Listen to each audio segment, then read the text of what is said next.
a riprova che è sempre una questione di scelta, perché poi nella vita si arriva a un punto in cui bisogna scegliere e se ci pensiamo accade quasi sempre.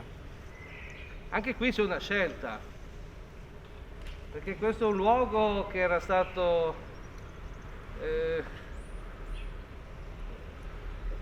usato in un modo forse non consono. Questo era un luogo dove dei giovani venivano e insomma non davano, diciamo, il meglio di loro stessi, e noi eravamo preoccupati perché c'erano anche degli estremi di qualche possibile atto delittuoso, insomma i vicini erano scontenti, e allora anche qui c'era una scelta da fare. Avremmo potuto chiudere, transennare, mettere 30 telecamere, mettere il filo spinato, chissà, mettere la corrente elettrica e impedire, alzare dei muri. Oppure, e anche qui c'è stata la scelta, rendere questo un luogo di cultura, un luogo di pensiero, un luogo dove oltre ad avere un certo tipo di fruizione ci sia anche l'occasione magari per un pensiero importante, un pensiero positivo. E allora questa è stata la scelta che noi abbiamo fatto, e permettetemi di dire che io sono orgoglioso di questa scelta, perché questa è sicuramente la scelta giusta. E allora io ringrazio il mio assessore, la mia assessora, non ho capito ancora come si dice ma non importa, e ringrazio Alessia, ringrazio la nostra Lucia, ringrazio però tutti i miei assessori che hanno collaborato per la riuscita di questo Giardino dei Diritti, questo bel posto dove spero che i cittadini, ma soprattutto i giovani, ora e quando poi usciremo da questo maledetto periodo, possano venire qui a passare il tempo e magari a pensare ad una di quelle parole che sono scritte, che sono scolpite nella terra. Grazie a tutti e in bocca al lupo a questo giardino meraviglioso, Giardino dei Diritti.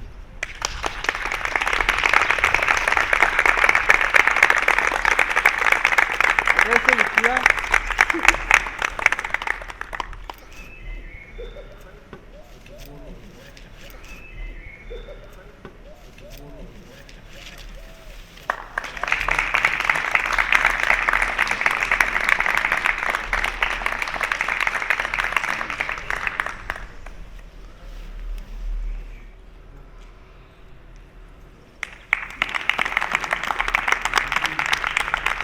Carissimi amici di Cervignano, cogliamo l'occasione dell'inaugurazione del Giardino dei Diritti per ringraziarvi dell'esserci stati vicini con costanza, coerenza e discrezione fin dall'inizio della tragedia che ci ha colpiti e che ha colpito la nostra famiglia.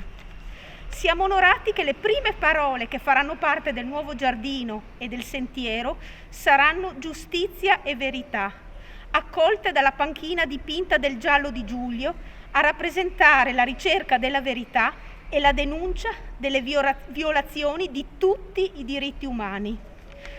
Non potremo essere con voi nel momento dell'inaugurazione, ma desideriamo quanto prima sederci sulla panchina gialla e successivamente su tutte le altre panchine. Pensiamo che possa offrire un'esperienza di riflessione sia personale che di condivisione. Auguriamo che i semi dei fiori sparsi dall'artista Egle Oddo diventino moltiplicatori di consapevolezza e di coscienza nei confronti della centralità dei diritti umani e della loro costante tutela. Con affetto e con profonda riconoscenza, i genitori di Giulio.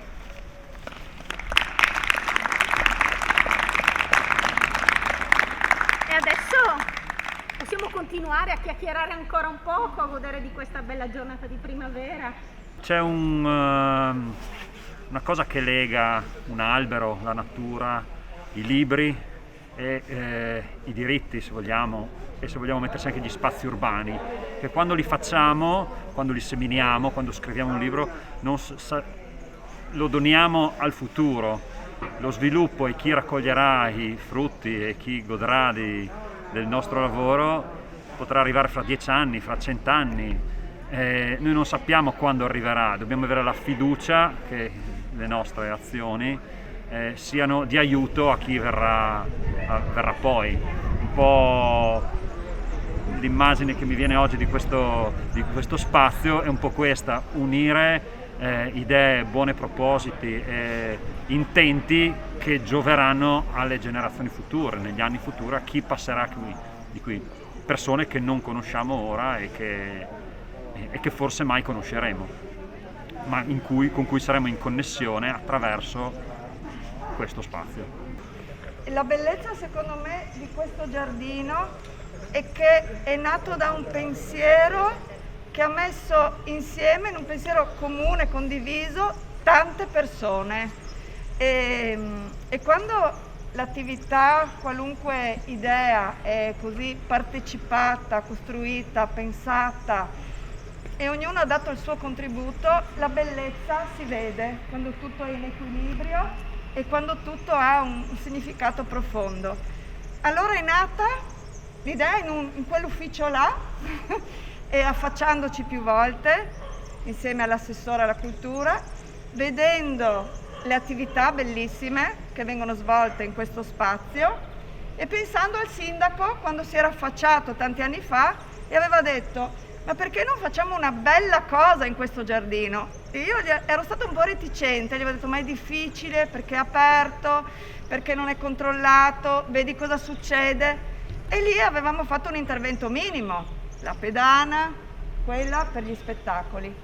E quando con l'assessora ci affacciavamo dicevamo: non è abbastanza bello. E abbiamo chiamato degli amici, degli artisti.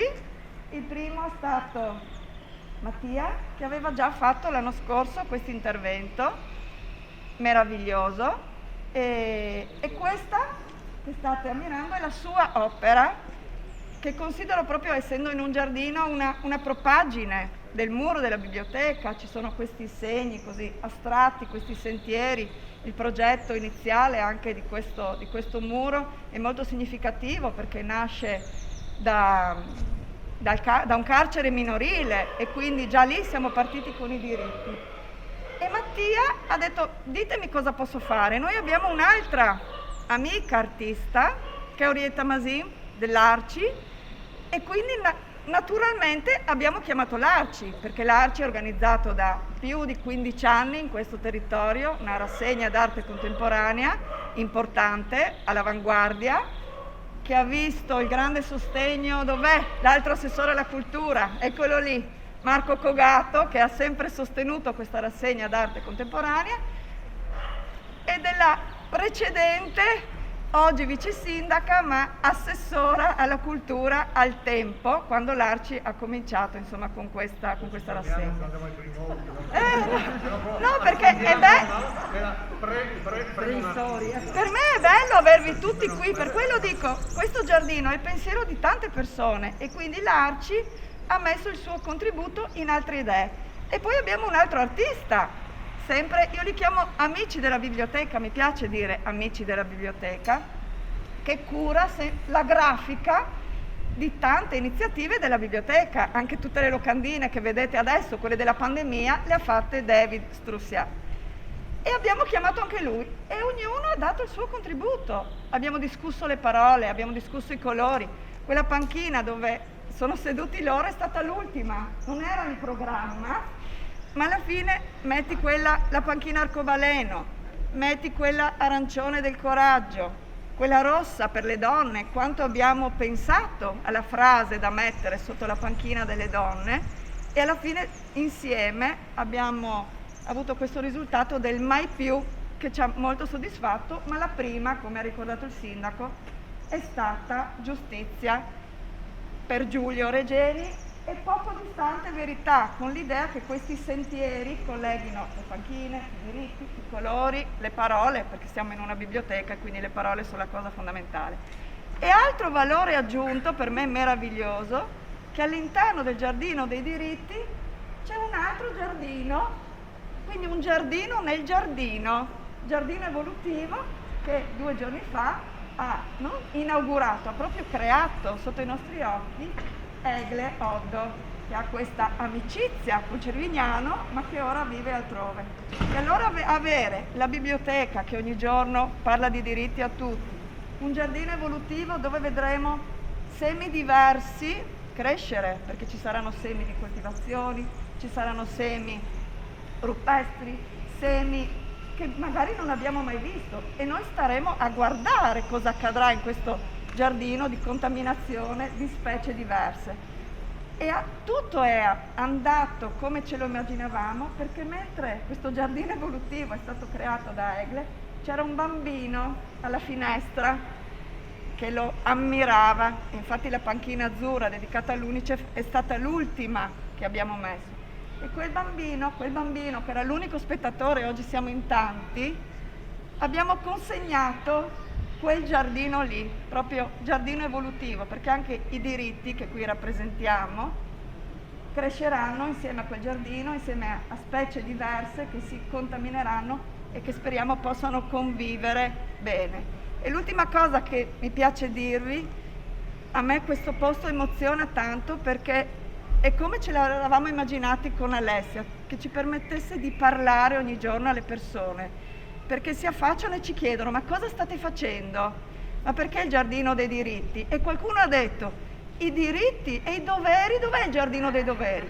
E questo per noi è stato un modo per dire: no, partiamo dai diritti, ma questo in questa biblioteca ci permetterà di parlare ogni giorno e di immaginare delle cose diverse. Ecco, quindi io sono felice di lavorare in questo posto, con questa sensibilità, con questa arte, di aver conosciuto queste persone, con questa arte così di impegno, e ci tenevo. Io non amo parlare in pubblico, ma siamo tra amici, tra tutti amici della biblioteca, e quindi volevo ringraziare tutti i presenti, perché sono tanti, ecco, che hanno partecipato, e non ultimo il nostro regista che oggi ha rubato un giorno il suo lavoro per venire qua a documentare anche questo momento. Quindi scusatemi se ho preso la parola, ma dell'emozione di tutti mi sembrava giusto ringraziare tutti i partecipanti. Grazie. Io sono Mattia Campodall'Orto, qui a Cervignano del Friuli, nel cortile della biblioteca del centro civico, ho creato l'opera Sentieri. È un'opera che dialoga con un murales che ho creato nel 2020 intitolato Acqua che scorre forever. Riprende degli elementi geometrici astratti e li trasforma in sentieri, appunto.